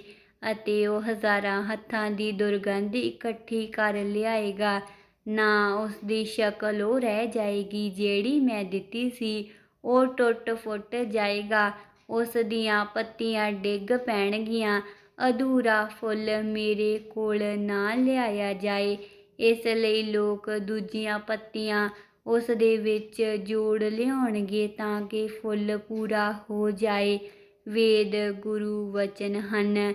ਜਿਨ੍ਹਾਂ ਨੇ ਜਾਣਿਆ ਉਹਨਾਂ ਨੇ ਕਿਹਾ, ਪਰ ਫਿਰ ਹਜ਼ਾਰਾਂ ਸਾਲ ਬੀਤ ਗਏ, ਉਹਨਾਂ ਵਿੱਚ ਬਹੁਤ ਕੁਝ ਜੁੜ ਗਿਆ, ਬਹੁਤ ਕੁਝ ਹਟ ਗਿਆ। ਇਸ ਲਈ ਜਿਉਂਦੇ ਗੁਰੂ ਨੂੰ ਲੱਭ ਲੈਣਾ ਪਰਮ ਸੁਭਾਗ ਹੈ। ਕਿਤਾਬ ਤਾਂ ਬੇਹੀ ਹੋ ਜਾਏਗੀ। ਫਿਰ ਹੋਰ ਮਜ਼ੇ ਦੀ ਗੱਲ ਹੈ ਕਿ ਕਿਤਾਬ ਨੂੰ ਜਦ ਤੁਸੀਂ ਪੜ੍ਹੋਗੇ ਤਾਂ ਤੁਸੀਂ ਹੀ ਉਸ ਦੇ ਅਰਥ ਕੱਢੋਗੇ। ਅਰਥ ਕੌਣ ਕੱਢੇਗਾ? ਤੁਸੀਂ ਹੀ ਪੜ੍ਹੋਗੇ, ਤੁਸੀਂ ਹੀ ਅਰਥ ਕੱਢੋਗੇ। ਅਰਥ ਤੁਹਾਡੇ ਤੋਂ ਤਾਂ ਬਹੁਤਾ ਨਹੀਂ ਹੋ ਸਕੇਗਾ, ਤੁਹਾਡੀ ਸਮਝ ਤੋਂ ਪਾਰ ਨਹੀਂ ਹੋ ਸਕੇਗਾ। ਤੁਸੀਂ ਆਪਣੇ ਹੀ ਅਰਥ ਨੂੰ ਕਿਤਾਬ ਉੱਤੇ ਥੋਪ ਦਿਓਗੇ ਤਾਂ ਗੁਰੂ ਤੁਹਾਡੀ ਕਿਤਾਬ ਨਹੀਂ ਹੋਈ, ਤੁਸੀਂ ਹੀ ਗੁਰੂ ਬਣ ਗਏ ਕਿਤਾਬ ਦੇ। ਸ਼ਾਸਤਰ ਨੂੰ ਤੁਸੀਂ ਨਹੀਂ ਪੜ੍ਹਿਆ, ਤੁਸੀਂ ਸ਼ਾਸਤਰ ਨੂੰ ਹੀ ਪੜ੍ਹਾਉਣ ਲੱਗ ਗਏ। ਇਸ ਲਈ ਤਾਂ ਇੰਨੀਆਂ ਵਿਆਖਿਆਵਾਂ ਹਨ। ਗੀਤਾ ਦੀਆਂ ਹਜ਼ਾਰਾਂ ਵਿਆਖਿਆਵਾਂ ਹਨ। ਜੋ ਵੀ ਪੜ੍ਹਦਾ ਹੈ ਆਪਣਾ ਅਰਥ ਕਰਦਾ ਹੈ। ਕ੍ਰਿਸ਼ਨ ਖਲੋਤੇ ਨਹੀਂ ਹਨ ਵਿਚਕਾਰ ਕੇ ਰੋਕਣ ਕਿ ਭਾਈ ਇਹ ਮੇਰਾ ਅਰਥ ਨਹੀਂ। ਕ੍ਰਿਸ਼ਨ ਦਾ ਤਾਂ ਇੱਕ ਹੀ ਅਰਥ ਰਿਹਾ ਹੋਏਗਾ, ਹਜ਼ਾਰਾਂ ਅਰਥ ਤਾਂ ਨਹੀਂ ਹੋ ਸਕਦੇ। ਹਜ਼ਾਰਾਂ ਅਰਥ ਜੇ ਕ੍ਰਿਸ਼ਨ ਦੇ ਸਨ ਤਾਂ ਅਰਜੁਨ ਪਾਗਲ ਹੋ ਜਾਣਾ ਚਾਹੀਦਾ ਸੀ। ਕ੍ਰਿਸ਼ਨ ਦਾ ਤਾਂ ਇੱਕ ਪੱਕਾ ਅਰਥ ਰਿਹਾ ਹੋਏਗਾ, ਪਰ ਕੌਣ ਕਹੇ ਕਿ ਉਹ ਅਰਥ ਕੀ ਸੀ? ਅਰਜੁਨ ਨੂੰ ਵੀ ਨਹੀਂ ਕਹਿ ਸਕਦਾ ਜਿਸਨੇ ਸੁਣਿਆ ਸੀ, ਕਿਉਂਕਿ ਉਹ ਵੀ ਜੋ ਕਹੇਗਾ ਬਦਲ ਜਾਏਗਾ। ਅਤੇ ਫਿਰ ਇਹ ਪੂਰੀ ਦੀ ਪੂਰੀ ਗੀਤਾ ਸੰਜੇ ਨੇ ਲਿਖੀ ਹੈ। ਸੰਜੇ ਯਾਨੀ PTI ਰਿਊਟਰ ਰਿਪੋਰਟਰ। ਇਸ ਨੇ ਬਹੁਤ ਦੂਰ ਬੈਠ ਕੇ ਟੈਲੀਵਿਜ਼ਨ ਨਾਲ ਖਬਰ ਪਾ ਕੇ ਕਹੀ ਹੈ। ਉਹ ਵੀ ਅੰਨੇ ਧ੍ਰਿਤਰਾਸ਼ਟਰ ਨੂੰ ਦੱਸੀ ਹੈ। ਦੂਰੀ ਵੱਧਦੀ ਜਾਂਦੀ ਹੈ ਕਿ ਕ੍ਰਿਸ਼ਨ ਅਰਜੁਨ ਨੂੰ ਕਹਿੰਦੇ ਹਨ, ਅਰਜੁਨ ਵੀ ਠੀਕ ਰਿਪੋਰਟ ਨਹੀਂ ਦੇ ਸਕਦਾ। ਉਹ ਆਪਣੀ ਸਮਝ ਦੇ ਅਨੁਸਾਰ ਦੇਵੇਗਾ, ਜੋ ਉਸ ਨੂੰ ਸਮਝ ਵਿੱਚ ਆਇਆ ਉਹ ਕਹੇਗਾ। ਉਹ ਨਹੀਂ ਜੋ ਕ੍ਰਿਸ਼ਨ ਨੇ ਕਿਹਾ ਹੈ। ਅਤੇ ਇਹ ਵੀ ਖਬਰ ਸੰਜੇ ਇਕੱਠੀ ਕਰ ਰਿਹਾ ਹੈ। ਸੰਜੇ ਰਿਪੋਰਟਰ ਹੈ, ਉਹ ਵੀ ਅੰਨੇ ਧ੍ਰਿਤਰਾਸ਼ਟਰ ਨੂੰ ਕਹਿ ਰਿਹਾ ਹੈ। ਬੋਲੇ ਸੁਣ ਰਹੇ ਹਨ, ਅੰਨਿਆਂ ਨੂੰ ਕਹਿ ਰਹੇ ਹਨ। ਫਿਰ ਹਜ਼ਾਰਾਂ ਸਾਲ ਬੀਤ ਗਏ। ਫਿਰ ਵਿਆਖਿਆਕਾਰ ਉਹੀ ਵਿਆਖਿਆਵਾਂ ਕਰ ਰਹੇ ਹਨ। ਫਿਰ ਇੱਕ ਸ਼ਬਦ ਦੇ ਅਨੇਕ ਅਰਥ ਹੋ ਜਾਂਦੇ ਹਨ। ਫਿਰ ਗੀਤਾ ਵਿੱਚ ਕੋਈ ਅਰਥ ਨਹੀਂ ਰਹਿ ਜਾਂਦਾ। ਫਿਰ ਜੋ ਤੁਸੀਂ ਪਾਓ ਉਹੀ ਅਰਥ ਹੈ। ਫਿਰ ਗੀਤਾ ਉੱਤੇ ਤੁਸੀਂ ਆਪਣੇ ਆਪ ਨੂੰ ਥੋਪ ਦਿੰਦੇ ਹੋ। ਇਸ ਲਈ ਨਾਨਕ, ਕਬੀਰ, ਦਾਦੂ ਸਾਰਿਆਂ ਦਾ ਜ਼ੋਰ ਹੈ, ਕਿਉਂਕਿ ਇਹਨਾਂ ਦੇ ਸਮੇਂ ਤੱਕ ਆਉਂਦੇ ਸਾਰੇ ਪ੍ਰਾਚੀਨ ਸ਼ਾਸਤਰ ਬਹੇ ਅਤੇ ਉਧਾਰ ਹੋ ਗਏ। ਇਹਨਾਂ ਸਾਰਿਆਂ ਨੇ ਇੱਕ ਗੱਲ 'ਤੇ ਜ਼ੋਰ ਦਿੱਤਾ ਹੈ ਕਿ ਜਿਉਂਦੇ ਗੁਰੂ ਨੂੰ ਲੱਭ ਲਵੋ। ਉਸ ਦੀ ਬਾਣੀ ਹੀ ਵੇਦ ਹੈ। ਤੁਸੀਂ ਆਮਣੇ ਸਾਹਮਣੇ ਬੈਠ ਕੇ ਸੁਣੋਗੇ ਤਾਂ ਵੀ ਬਦਲਾਹਟ ਤਾਂ ਹੋ ਹੀ ਜਾਏਗੀ, ਪਰ ਘੱਟ ਤੋਂ ਘੱਟ ਗੁਰੂ ਬਾਣੀ ਹੀ ਨਾਦ ਹੈ, ਗੁਰੂ ਬਾਣੀ ਹੀ ਵੇਦ ਹੈ। ਉਹ ਪਰਮਾਤਮਾ ਗੁਰੂ ਬਾਣੀ ਵਿੱਚ ਸਮਾਇਆ ਹੋਇਆ ਹੈ। ਗੁਰੂ ਸ਼ਿਵ, ਗੁਰੂ ਵਿਸ਼ਨੂੰ, ਗੁਰੂ ਹੀ ਬ੍ਰਹਮਾ, ਉਹੀ ਪਾਰਵਤੀ ਹੈ। ਗੁਰਮੁਖ ਨਾਦਮ, ਗੁਰਮੁਖ ਵੇਦਮ, ਗੁਰਮੁਖ ਰਹਿਆ ਸਮਾਏ। ਗੁਰ ਈਸਰ, ਗੁਰ ਗੋਰਖ ਬਰਮਾ, ਗੁਰ ਪਾਰਵਤੀ ਮਾਏ। ਜੇ ਹਉ ਜਾਣਾ ਆਖਾਂ ਨਾਹੀ, ਕਹਿਣਾ ਕਥਨ ਨਾ ਜਾਈ। ਜਿਨ੍ਹਾਂ ਨੇ ਆਪਣੀ ਅੱਖ ਨਾਲ ਵੇਖਿਆ ਹੈ ਉਸ ਪਰਮਾਤਮਾ ਨੂੰ, ਉਹ ਵੀ ਉਸ ਨੂੰ ਠੀਕ ਤਰ੍ਹਾਂ ਨਹੀਂ ਵਰਣਨ ਕਰ ਸਕਦੇ, ਪੂਰਾ ਨਹੀਂ ਕਹਿ ਸਕਦੇ। ਅਤੇ ਤੁਸੀਂ ਪਰਮਾਤਮਾ ਨੂੰ ਕਿਤਾਬ ਵਿੱਚ ਲੱਭ ਰਹੇ ਹੋ, ਗੀਤਾ, ਬਾਈਬਲ, ਗੁਰੂ ਗ੍ਰੰਥ। ਤੁਸੀਂ ਰੱਬ ਨੂੰ ਕਿਤਾਬਾਂ ਵਿੱਚ ਲੱਭ ਰਹੇ ਹੋ। ਜਿਉਂਦਾ ਗੁਰੂ ਵੀ ਉਸ ਨੂੰ ਪੂਰਾ ਨਹੀਂ ਕਹਿ ਪਾਉਂਦਾ। ਨਾਨਕ ਖੁਦ ਆਪਣੇ ਸੰਬੰਧ ਵਿੱਚ ਕਹਿੰਦੇ ਹਨ ਕਿ ਜੇ ਮੈਂ ਜਾਣਦਾ ਵੀ, ਪੂਰਾ ਜਾਣਦਾ, ਤਾਂ ਵੀ ਉਸ ਦਾ ਵਰਣਨ ਨਹੀਂ ਕਰ ਸਕਦਾ ਹਾਂ, ਕਿਉਂਕਿ ਉਹ ਕਥਨ ਦੇ ਰਾਹੀਂ ਨਹੀਂ ਕਿਹਾ ਜਾ ਸਕਦਾ।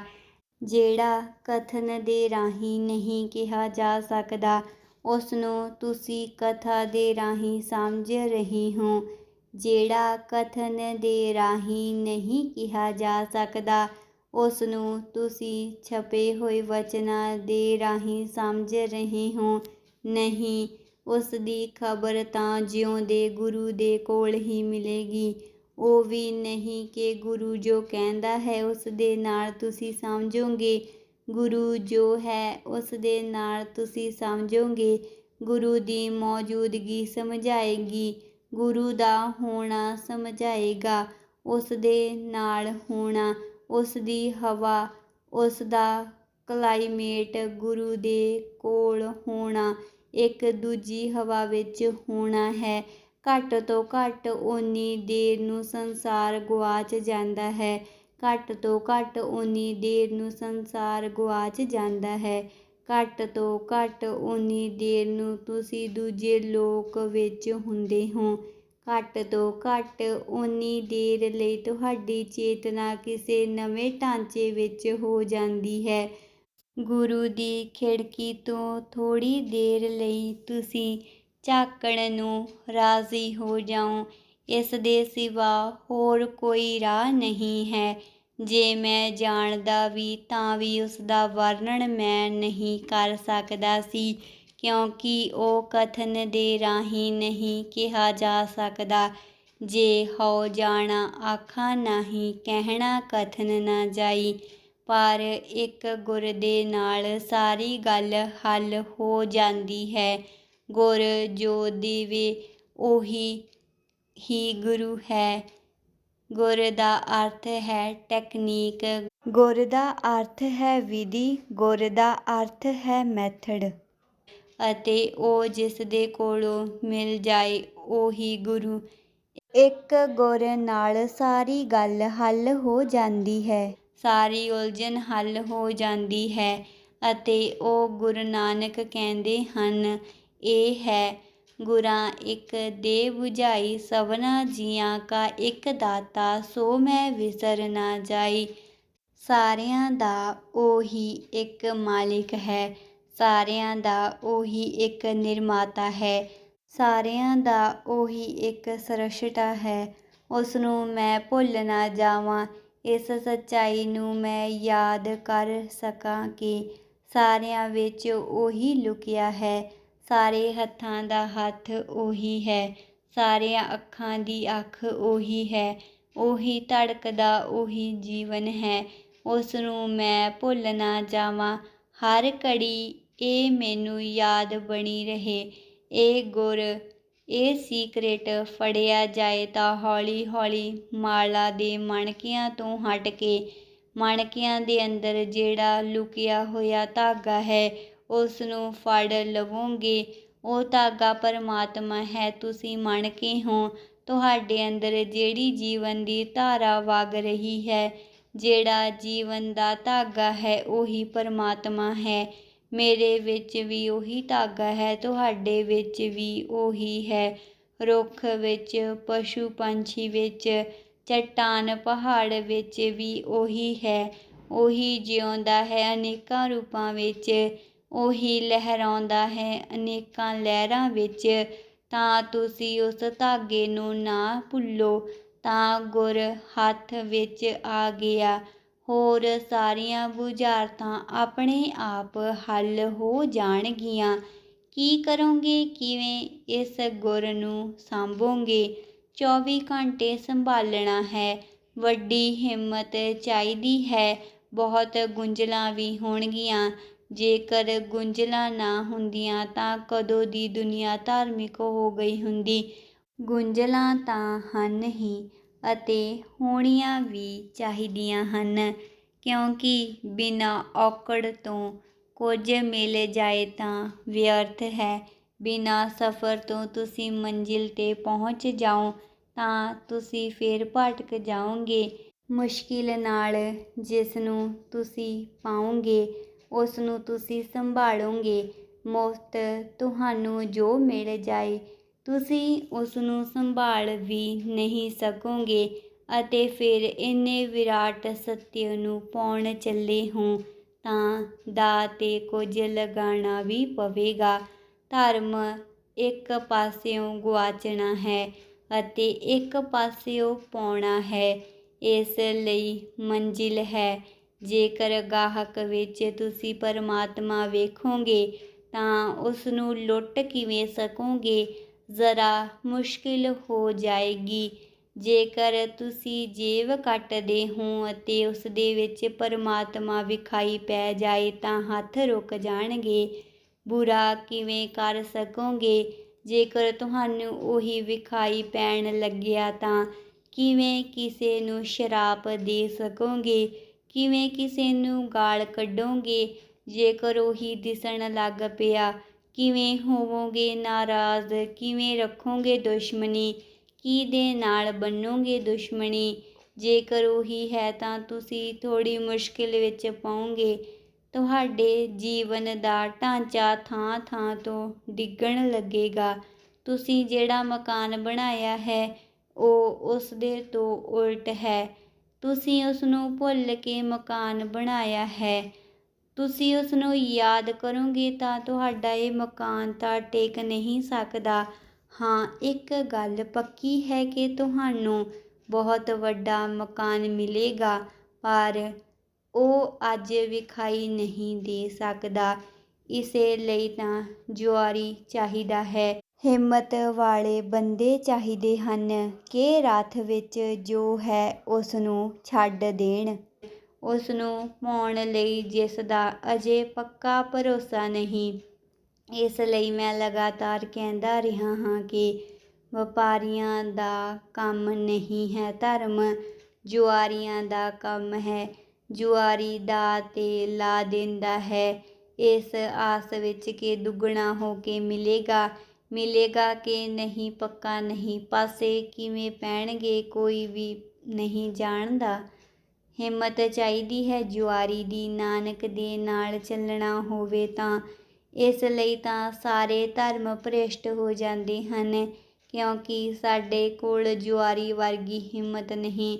ਵਪਾਰੀ ਦਾ ਹਿਸਾਬ ਹੈ ਤੇ ਤਦ ਇਸ ਸੂਤਰ ਨੂੰ ਯਾਦ ਰੱਖਣਾ ਔਖਾ ਹੋ ਜਾਂਦਾ ਹੈ, ਕਿਉਂਕਿ ਇਹ ਸੂਤਰ ਤੁਹਾਡੀ ਜ਼ਿੰਦਗੀ ਨੂੰ ਮੁੱਢੋਂ ਹੀ ਬਦਲ ਦੇਵੇਗਾ। ਤੁਸੀਂ ਇਹੀ ਨਾ ਰਹਿ ਜਾਓਗੇ। ਇੱਕ ਛੋਟਾ ਜਿਹਾ ਸੂਤਰ ਅਤੇ ਤੁਹਾਡੀ ਸਾਰੀ ਜ਼ਿੰਦਗੀ ਵਿੱਚ ਅੱਗ ਲੱਗ ਜਾਵੇਗੀ। ਇਹ ਜ਼ਿੰਦਗੀ ਨਹੀਂ ਰਹਿ ਜਾਏਗੀ। ਕਬੀਰ ਕਹਿੰਦੇ ਹਨ, ਜੋ ਘਰ ਬਾਰੇ ਆਪਣਾ ਚੱਲੇ ਹਮਾਰੇ ਸੰਗ। ਉਹ ਸਾਡੇ ਨਾਲ ਚੱਲੇ ਜਿਹੜਾ ਆਪਣੇ ਘਰ ਨੂੰ ਅੱਗ ਲਾਉਣ ਲਈ ਤਿਆਰ ਹੋਵੇ। ਉਹ ਕਿਹੜਾ ਘਰ ਹੈ? ਉਹ ਘਰ ਜਿਹੜਾ ਤੁਸੀਂ ਆਪਣੇ ਆਲੇ ਦੁਆਲੇ ਬਣਾ ਰੱਖਿਆ ਹੈ, ਝੂਠ ਦਾ, ਬੇਈਮਾਨੀ ਦਾ, ਕ੍ਰੋਧ ਦਾ, ਵੈਮਨਸ ਦਾ, ਦਵੈਸ਼ ਦਾ, ਨਫ਼ਰਤ ਦਾ। ਉਹ ਪੂਰੇ ਦਾ ਪੂਰਾ ਤੁਹਾਡਾ ਘਰ ਹੈ। ਜੇਕਰ ਤੁਸੀਂ ਇਸ ਨੂੰ ਸੂਤਰ ਦੀ ਤਰ੍ਹਾਂ ਫੜ ਲਵੋ। ਨਾਨਕ ਕਹਿੰਦੇ ਹਨ, ਗੁਰਾਂ ਇੱਕ ਦੇ ਬੁਝਾਈ, ਸਭਨਾ ਜੀਆਂ ਕਾ ਇੱਕ ਦਾਤਾ, ਸੋ ਮੈਂ ਵਿਸਰ ਨਾ ਜਾਈ। ਬਸ ਉਸ ਦੀ ਯਾਦ ਨਾ ਵਿਸਰੇ ਕਿ ਸਾਰਿਆਂ ਦੇ ਅੰਦਰ ਇੱਕ, ਸਭ ਦਾ ਮਾਲਿਕ ਇੱਕੋ, ਸਭ ਦਾ ਸਾਹਿਬ ਇੱਕ। ਤੁਹਾਡੀ ਜ਼ਿੰਦਗੀ ਬਦਲ ਗਈ। ਕੁਝ ਹੋਰ ਨਹੀਂ ਚਾਹੀਦਾ, ਨਾ ਤੁਹਾਨੂੰ ਕਰਨ ਦੀ ਜ਼ਰੂਰਤ ਹੈ। ਪਤੰਜਲੀ ਦੇ ਯੋਗਾਸਨ, ਨਾ ਤੁਹਾਨੂੰ ਚਿੰਤਾ ਕਰਨ ਦੀ ਲੋੜ ਹੈ। ਯਹੂਦੀਆਂ ਦੇ 10 ਕਮਾਂਡਮੈਂਟਸ, 10 ਆਗਿਆਵਾਂ ਦੀ, ਨਾ ਤੁਸੀਂ ਚਿੰਤਾ ਕਰੋ ਕਿ ਗੀਤਾ ਕੀ ਕਹਿੰਦੀ ਹੈ, ਕੁਰਾਨ ਕੀ ਕਹਿੰਦਾ ਹੈ। ਇੱਕ ਛੋਟਾ ਜਿਹਾ ਗੁਰ ਤੁਹਾਡੀ ਸਾਰੀ ਜ਼ਿੰਦਗੀ ਬਦਲ ਜਾਏ।